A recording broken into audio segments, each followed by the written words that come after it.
빌립이 입을 열어라는 제목을 가지고 함께 말씀을 나누도록 하겠습니다. 26절에 보면 주의 사자가 빌립에게 말하여 이르되 일어나서 남쪽으로 향하여 예루살렘에서 가사로 내려가는 길까지 가라 하니 그 길은 광야라 그랬어요. 남쪽으로 내려가라고 하는 거 보니까 지금 어느 쪽에 있는 거예요? 남쪽보다 위쪽에 있다. 이렇게 알 수가 있는 거죠. 근데 예루살렘은 이스라엘의 그 지도를 보면 아래쪽에 있어요. 북쪽과 그 다음에 중간과 남쪽 이렇게 나뉘거든요. 그래서 세로로 길쭉하게 되어 있는 나라고 북쪽은 갈릴리 지역이라고 그래요. 그 다음에 가운데는 사마리아 지역, 밑에는 유다 지역 이렇게 말한다. 근데 예루살렘은 갈릴리, 사마리아, 유다 셋 중에서 어디에 있을까요? 예루살렘. 성전이 있는 예루살렘이 유다 지역에 있어요. 그러니까 북쪽, 그 다음에 가운데, 남쪽. 어느 쪽이라는 거예요? 남쪽에 있다 그 말이에요. 그러니까 남쪽으로 내려가라 그 말은 지금 빌립이 남쪽보다 더 위에 있다. 그것을 보아서 사마리아 지역에 있다가 주의 사자가 나타남으로 남쪽으로 가라 하셨다. 이렇게 우리가 볼 수 있습니다. 주의 사자라는 표현이 나오는데 사마리아 선교 이야기는 일단락되고 새로운 선교 활동에 대한 이야기가 시작되면서 초자연적인 능력이 가시적으로 나타나게 돼요. 그게 뭐냐면 주의 사자라는 표현인데 하나님의 사자 이렇게도 말하고 또는 천사 이렇게 말한다. 천사는 눈에 보이게 나타난 걸 천사라고 그럴까요? 눈에 안 보이는데 천사라고 그럴까요? 안 보여요, 보여요, 천사. 천사니까 보여야 맞는 거예요. 그리고 주의 사자라는 표현이 또 구약에도 나오죠. 보면은 주의 사자가 사람으로 나타났어요? 안 보이게 나타났어요? 보이게 나타났다 그 말이에요. 보이게 나타났다. 아브라함이 이삭을 얻기 전에도 주의 사자가 사람의 형태로 나타났어요? 그냥 안 보이게 나타났어요? 보이게 나타났죠. 사람으로 나타났다고. 그러니까 천사가 나타난 것을 주의 사자 이렇게 말하는 거예요. 그래서 하나님의 사자, 주의 사자, 천사 이렇게 표현을 하는데 여기서 가시적으로 기적이 나타났다, 초자연적인 현상이 나타났다라고 하는 것은 눈에 보이는 누가 나타난 거예요? 천사가 나타난 걸 말하는 거예요.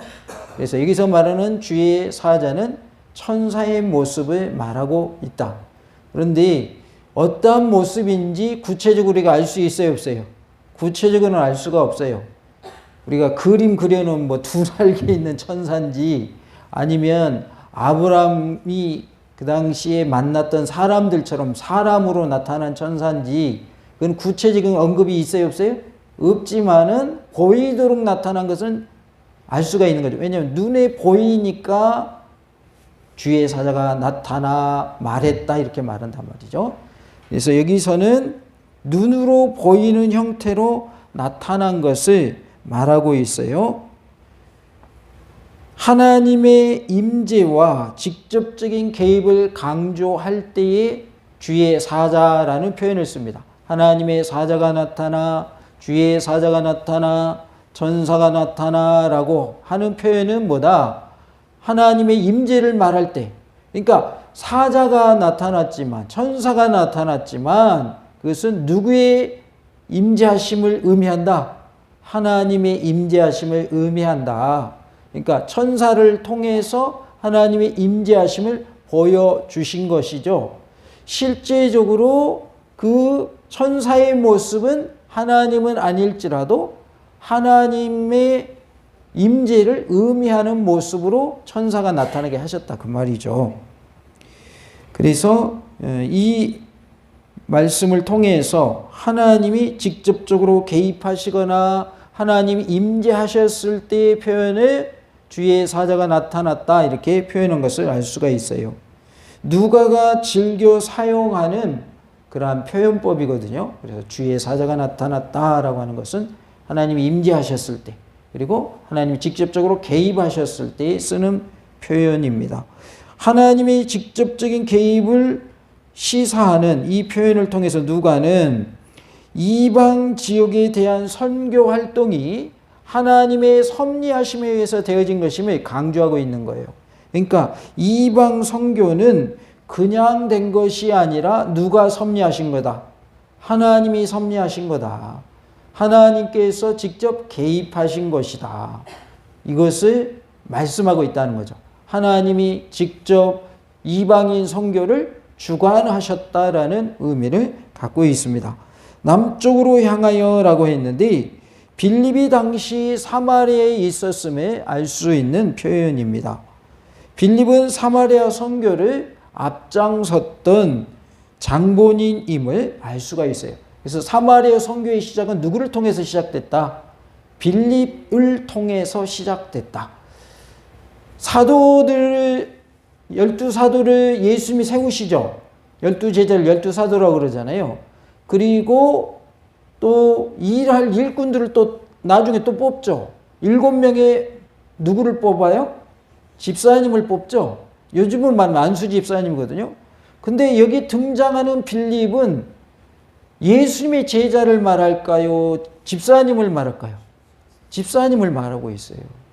근데 집사님을 뽑을 때 우리는 기도하는 일, 그 다음에 하나님 말씀을 전하는 일에 전무하기 위해서, 전념하기 위해서 우리가 집사님 뽑읍시다 해놓고 뽑았는데 집사님 중에서 뭐 하는 사람이 나타난 거예요? 복음 전하는 사람이 나타난 거예요. 그러니까 하나님의 역사, 성령님의 역사는 어떻게 나타날지 알 수 있다 없다? 알 수 없다 그 말이에요. 쉽게 얘기해서 목사님만 복음 전하는 사람이 아니다 그 말이에요. 성도를 목회자처럼 쓰시기도 하더라 그 말이에요. 누굴 통해서 알 수 있어요? 빌립을 통해서 알 수가 있다. 그래서 성령님의 역사는 제한적이지 않다. 분명히 교회 구제하는 일, 재정을 맡아서 감당하는 일 하라고 집사를 세웠는데 제자들처럼 복음을 전하는 일에 지금 누가 쓰이고 있냐면 빌립이 쓰이고 있단 말이에요. 빌립은 뭔데? 집사님인데. 그러니까 꼭 집사님은 집사님 일만 하라는 법이 없다. 집사님이어도 목회자처럼 쓰임받을 수 있다라는 것을 말씀해 주고 있어요. 그래서 성령님이 하시는 일은 우리가 감히 제한할 수 없다. 하나님이 하시는 일이기 때문에. 성령님도 누구예요? 하나님이시거든요. 그러니까 성령님께서는 쓰시고자 하는 자를 쓰시는 거예요. 그러니까 집사님이라고 하는 직분, 7 집사님을 세웠잖아요. 초대교회가. 그 직분이 전도하라고 세운 것은 아닌데 빌립 집사님은 선교사로 쓰임받은 거예요. 선교사로. 사마리아 선교사로. 사마리아 지역은 피가 섞인 혼혈족들이 사는 곳이죠. 외국 이방 민족과 이스라엘 민족이 혼혈이 돼서 사마리아 지역에서 살았단 말이에요. 그래서 그 사람들은 제대로 대우를 받아요, 못 받아요? 대우를 못 받았어요. 왜냐하면 피가 섞였다고 그래가지고 혼혈족이라고 그래서. 요즘에는 그런 말 하면 큰일 나죠.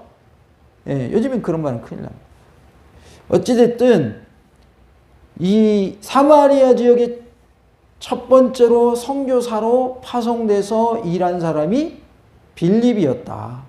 그래서 사마리아 지역에도 복음이 전해진 것을 예루살렘 교회가 듣고 베드로와 요한을 뭐 했어요? 보냈죠. 그래가지고 베드로와 요한을 통해서 안수 받음으로 뭐가 임했다고 그랬어요? 성령님이 임했다고 그랬죠. 그러니까 하나님의 종들을 쓰시는 부분도 있고 일반 성도들을 통해서 하나님의 종들의 사역을 감당하기도 하시고, 그러니까 하나님의 하시는 일은 우리가 제한할 수 없고 하나님의 영역이기 때문에 하나님이 하시는 것에 대해서 우리가 뭐라 말할 부분이 아니다. 평신도니까 전도 안 해도 되는 것이 아니라 평신도도 뭐로 쓰일 수 있다? 복음을 전하는 선교사로, 전도자로 쓰임받을 수 있다. 라는 것을 말씀해 주고 있어요. 그러니까 우리 성도들도 뭐가 돼야 되는 거예요? 복음 전하는 전도자가 돼야 되는 거예요. 그래서 복음을 전하는 일은 누구에게나 명령하신 것이고 우리도 선교사가 될 수 있고 전도자가 될 수 있다라는 것을 말씀해 주고 있습니다. 가사라고 하는 지역이 나오는데 주의 사자가 빌립에게 예루살렘에서 가사로 내려가는 길로 가라고 명령했지만은 정확한 그 위치를 말하지 않고 다만 가사를 향해 가라라고 방향만 지시한 것을 볼 수가 있습니다. 그러니까 예루살렘이 유다 지역에 있다고 그랬잖아요. 근데 예루살렘에서 가사로 가는 길, 그러니까 말하자면 유다 지역 안에 있는 장소일 것이다 이렇게 볼 수 있고, 예루살렘과 이제 가사를 오가는 길 중에 어느 한 지점일 것이다 이렇게 볼 수가 있어요. 가사는 예루살렘으로부터 서남쪽으로 약 70여 킬로미터 떨어진 곳에 있고요. 창세기 10장 19절에 따르면 가나안의 도시였던 것으로 보입니다. 유다 지파가 그곳을 완전히 점령하지 못하여서 그 이후에 계속 블레셋의 성읍으로 남아있게 됩니다. 이곳은 삼손이 성문짝을 메었던 곳이기도 합니다. 가사는 지금 이스라엘에 가면 가자 지구라고 이렇게 볼 수 있어요.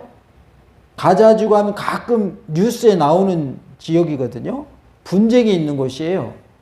그래서 이스라엘 사람들하고 가자 지구에 살고 있는 사람들하고 서로 분쟁이 일어나는 그런 모습들을 보게 되는데, 지금의 가자 지구다 이렇게 보시면 되겠습니다. 여기서 나오는 가사라고 하는 것은 27절, 28절에 보면 일어나 가서 보니 에디오피아 사람 곧 에디오피아 여왕 간닥의 모든 국고를 맡은 관리인 네시가 예배하러 예루살렘에 왔다가 돌아가는데 수레를 타고 선지자 이사야의 글을 읽더라 라고 말씀을 하고 있어요.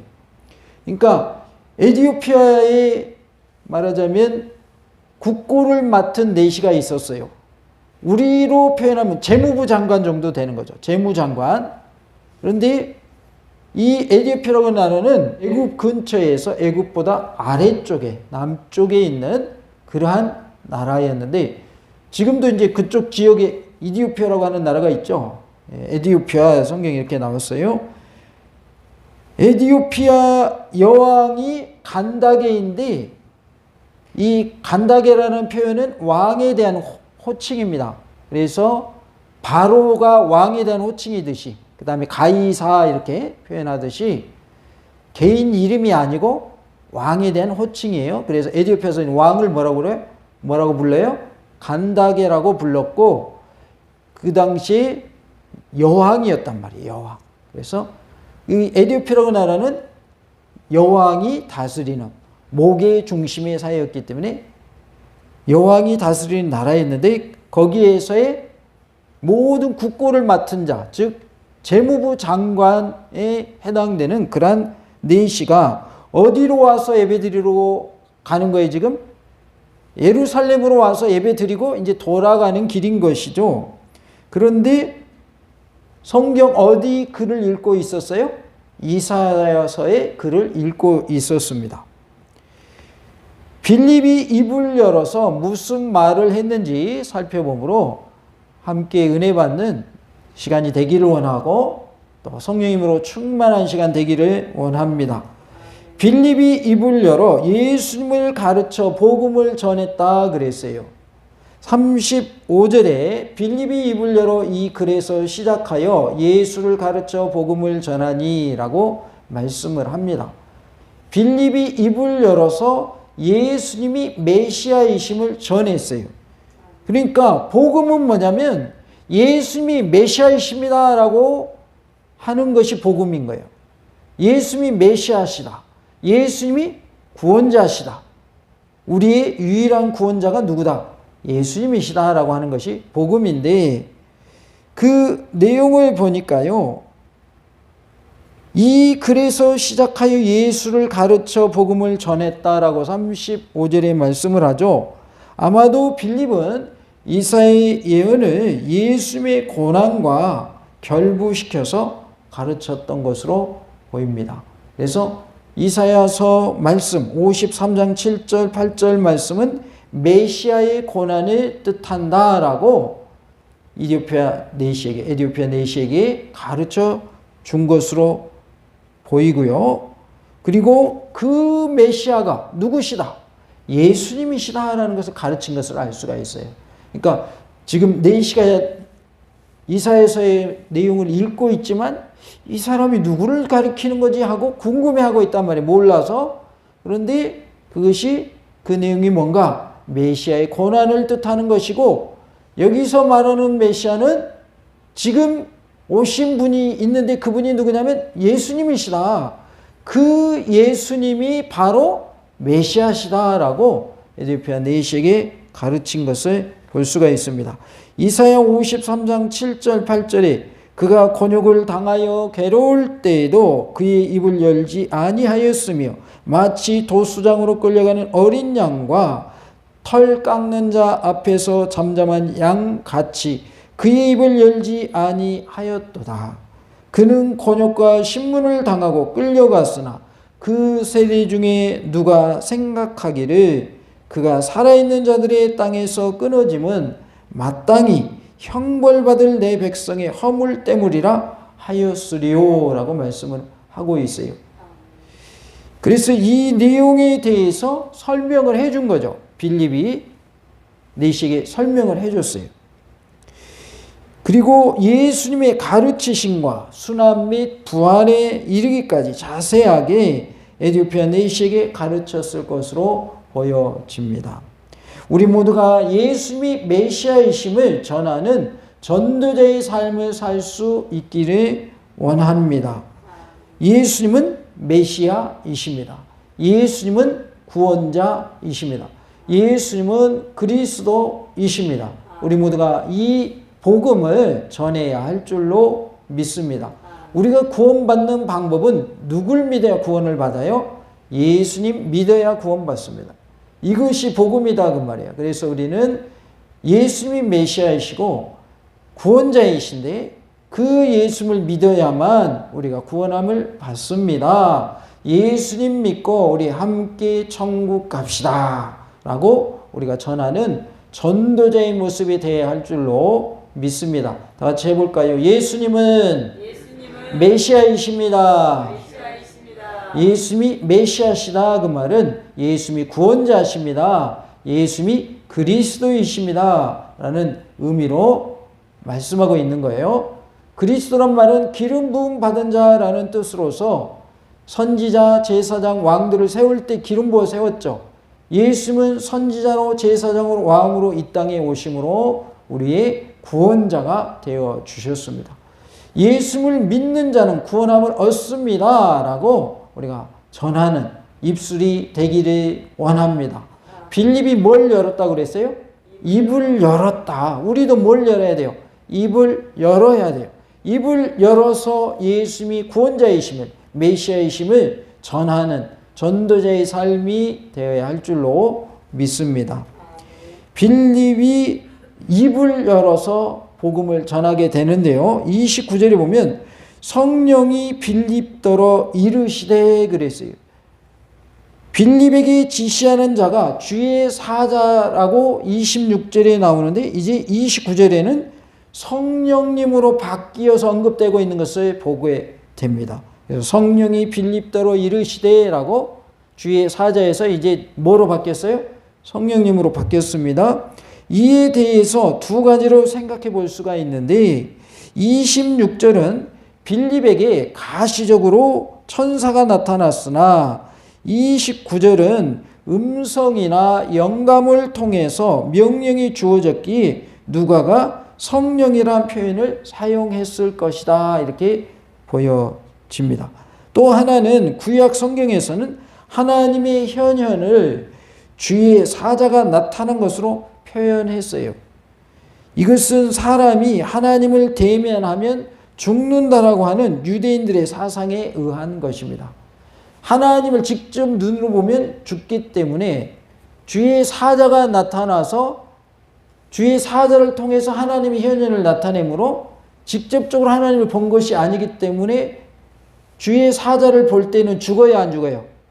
안 죽는 거죠. 왜냐하면 직접적으로 하나님 본 게 아니기 때문에.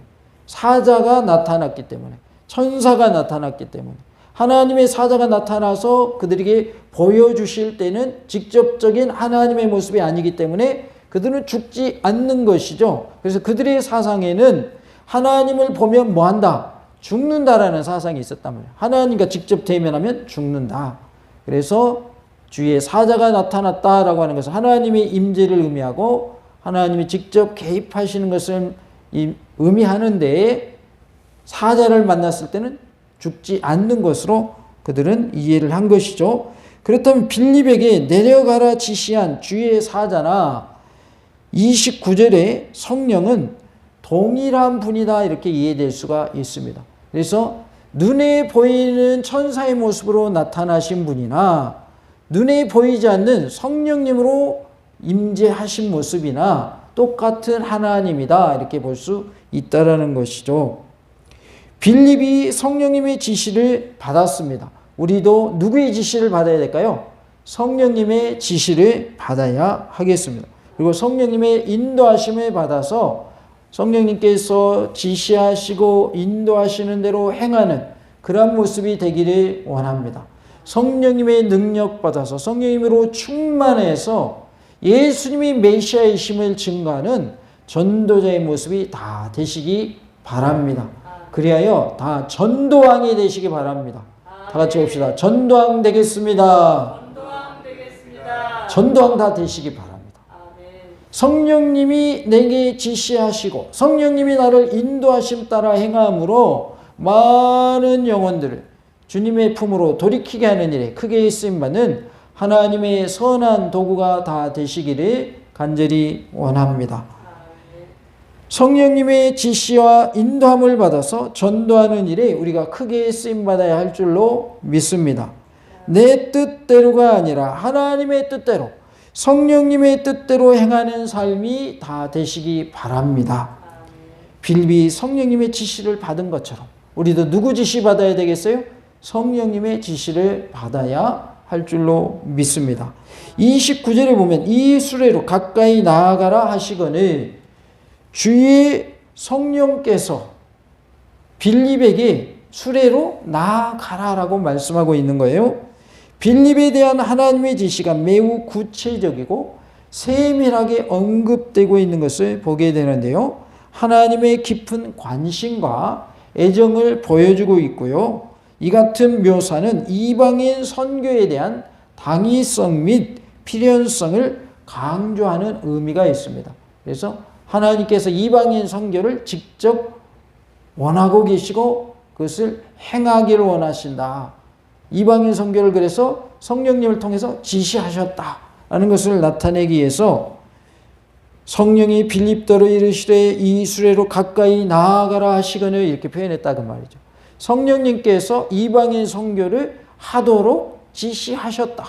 그래서 사마리아에 있는 빌립이 예루살렘과 가사 사이에 가고 있는 이 에디오피아 내시를 만나도록 그 길로 가라고 지시하셨다.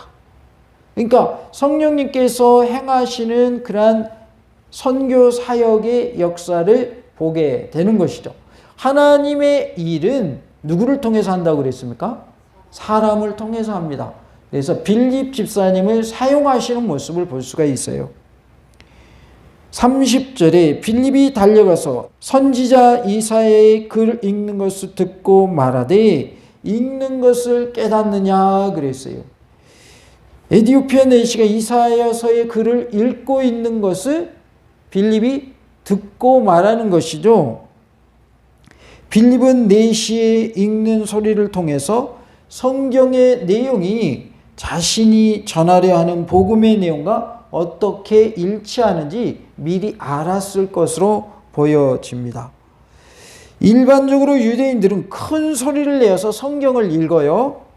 그리고 이 내시도 유대인들의 관습을 따라서 마차 속에서 수레 안에서 큰 소리로 성경을 읽었을 것이며 이것을 빌립은 들었을 것입니다. 그래서 그 내용에 대해서 설명을 자세히 해주는 거죠. 그래서 지금 읽고 있는 그 말씀은 메시아의 순환을 말합니다. 메시아가 고난당할 것을 말합니다. 그런데 그 메시아가 바로 예수님이십니다. 그 메시아가 오셨습니다. 라고 증거하고 있는 것이죠. 그래서 예수님의 오심과 예수님의 고난당하심 그리고 예수님의 부활하심에 이르기까지 다 전했을 것이다. 왜냐하면 예수님을 전함에 있어서 다 전해야지 어느 한 가지만 전할 수는 없는 거잖아요. 시작이 있으면 계속 내용이 이어지는 거죠. 그래서 예수님은 메시아신데 메시아로서 이 땅에 오셨고 그분께서 우리를 위하여 십자가의 목표 돌아가셨습니다. 그분의 흘리신 피가 우리의 모든 죄를 다 사하는 능력이 있습니다. 예수 믿기만 하면 구원함을 얻습니다. 그것을 지금 이사야서에서 고난 당하실 것에 대해서 메시아의 고난 당하실 것에 대해서 기록하고 있는데 그 메시아로 누가 오셨다? 예수님이 오셨습니다라고 가르쳤다 그 말이죠. 그래서 우리가 하나님의 복음을 전하는 일에 빌립처럼 전도자로 쓰임받는 놀라운 은혜가 있기를 간절히 원합니다. 다 같이 합시다. 빌립처럼 예수님이 메시아이심을 전하는 전도자가 됩시다. 우리 모두가 하나님의 은혜 가운데 많은 사람들을 예수님 품으로 돌이키게 하는 일에 크게 쓰임받는 은혜가 있기를 간절히 원합니다. 할렐루야!